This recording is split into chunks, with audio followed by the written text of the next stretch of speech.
আওয়ামী লীগের মিছিল থামছে না। কোন অবস্থাতেই ছাত্রলীগকে ভয় দেখানো যাচ্ছে না। যুবলীগ, স্বেচ্ছাসেবক লীগ, মহিলা আওয়ামী লীগ থেকে শুরু করে আওয়ামী লীগের যে অসংখ্য সংগঠনগুলো রয়েছে দেশে এবং দেশের বাইরে, মনে হচ্ছে মৌমাছির চাকের মতো, কিংবা বল্লা। আমরা গ্রাম বাংলায় যেভাবে মানে মৌমাছি হচ্ছে একটু মোটা তাজা, কিন্তু ভীষণ ভয়ঙ্কর। আমরা সেগুলোকে বল্লা বলি, কালো কালো বল্লা। অনেকে এটাকে কি ভৌমর বলে, এরকম কিছু একটা বলে ঠালে আর কি। তো ওইরকম ভো ভো আওয়াজ করে চারিদিক থেকে আওয়াজের পরে আবার অ্যাকশনে যাচ্ছে, রিয়াকশনে যাচ্ছে, পাল্টা অ্যাকশনে যাচ্ছে, এবং সব অভিনব ঘটনা। আইন শৃঙ্খলা রক্ষাকারী বাহিনী থেকে শুরু করে রাজনৈতিক যারা নেতৃবৃন্দ রয়েছেন তাদের সবাইকে অপ্রস্তুত করে দিচ্ছে গত 2 বছর ধরে ক্রমাগত ভাবে, যে তারা ক্রমশ যেন মনে হয় চাঙ্গা হয়ে উঠছেন, তাদের বুদ্ধি শুদ্ধি খুলে যাচ্ছে, তাদের সাহস বেড়ে যাচ্ছে। বিশেষ করে প্রতিপক্ষকে ভয় দেখানোর জন্য তাদের যে সকল কথাবার্তা, চিন্তা করুন আমাদের যে কুমিল্লা, আগরতলা, এই সীমান্তের খুব কাছাকাছি তিনি আছেন, যেন মুহূর্তে 1 ঘন্টার মধ্যে ঢুকে যেতে পারেন। কয়েকবার তো এমন অবস্থা হলো যে ইউনূস জামানাতে যে কয়েক লাখ লোক কুমিল্লাতে জড়ো হচ্ছে এই কারণে যে আপা ঢুকে পড়বেন।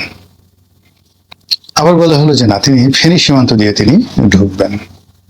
কেউ কেউ বললেন বেনাপোল সীমান্ত দিয়ে ঢুকবেন। আপনি বোঝার চেষ্টা করেন যে এইগুলো শুনতে কি খারাপ লাগে। এগুলো শুনে শুনে ডক্টর মোহাম্মদ ইউনূসের অবস্থা কতটা খারাপ হয়েছে।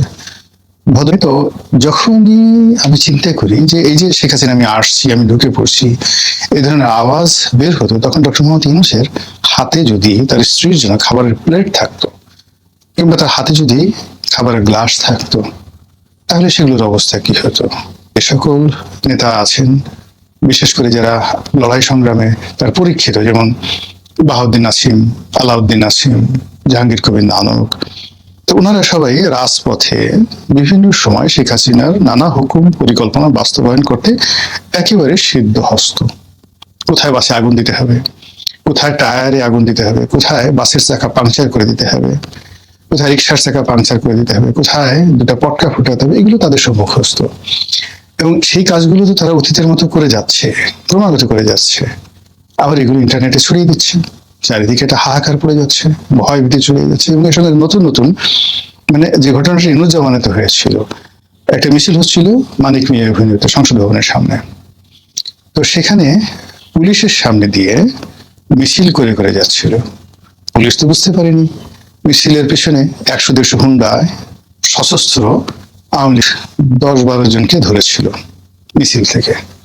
অমনি একেবারে বল্লার মতো, এবার ওই যে আমি যে প্রথমে বললাম বল্লার মতো ভো করে উড়ে এসে পুলিশগুলো কেমন ভাবে ঘেরাও করে ধরলো। পুলিশ ছেড়ে দেমাকে দেবাছি, ওই 10 জনকে তো ছেড়ে দিলই, এমন দৌড় দিল সেই ভো দৌড়ে, মানে চারিদিকে হই হই রই রই রব পড়ে গেল।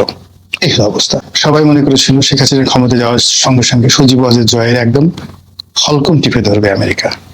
হলকম তো দূরের কথা, হলকমের নিচে নাভির নিচে কিছু, একেবারে যদি বলা হয় একটা পশম ধরে আমেরিকা এখন পর্যন্ত টান মারেনি।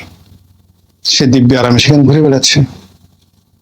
আওয়ামী লীগের লোকজন সেখানে মানে আরো শক্তি সঞ্চয় করছে।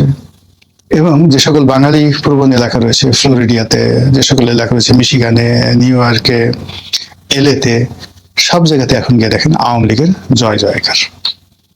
ওখানে নো জামাত নো বিএনপি। আপনারা যারা বাইরে আছেন তারা দেখতে পাবেন যে সেখানে দিদা আসছে। ইভেন দুবাইয়ের মতো জায়গাতে, যেখানে মনে করা হতো সৌদি আরব, দুবাই, এই সমস্ত জায়গাতে জামাতের প্রাধান্য বেশি, বিএনপির প্রাধান্য বেশি। পশ্চিমবঙ্গে মমতার মতো সরকারকে হটিয়ে দিল, এখানে আওয়ামী লীগ গুরুত্বপূর্ণ ভূমিকা পালন করেছে। এগুলো তো আওয়ামী লীগের নেতাকর্মীরা বুঝতে পারে। এই যে শুভেন্দু সারাক্ষণ শেখ হাসিনাকে দিদি দিদি বলছে, এগুলো তো বুঝতে পারে। বুঝতে পারার কারণে এই যে আওয়ামী লীগের লোকজন গত 15 দিন ধরে তাদের অ্যাক্টিভিটিস মারাত্মকভাবে বাড়িয়ে দিয়েছে।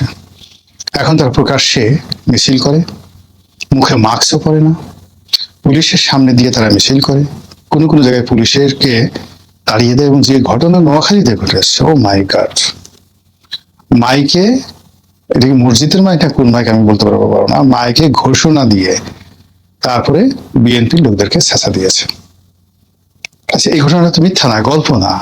মাইকে ঘোষণা দিয়ে বিএনপির লোককে ছেঁচা দিয়েছে সমস্ত জাতীয় দৈনিকের সাথে। এই যে আওয়ামী লীগের মিছিল, ছাত্রলীগের মিছিল, যুবলীগের মিছিল যেভাবে রণ উন্মাদনা নিয়ে, যুদ্ধংদেহী ভাব নিয়ে রাজপথে নেমেছে, এখন এনসিপি, জামাত, এবি পার্টি, এ যারা জুলাই আগস্ট বিপ্লবের মাস্টার মাইন্ড, তার সঙ্গে সঙ্গে বিএনপি যেহেতু এখন ক্ষমতায় আসছে, তাদেরকে তো এই জিনিসগুলো মোকাবেলা করতে হবে।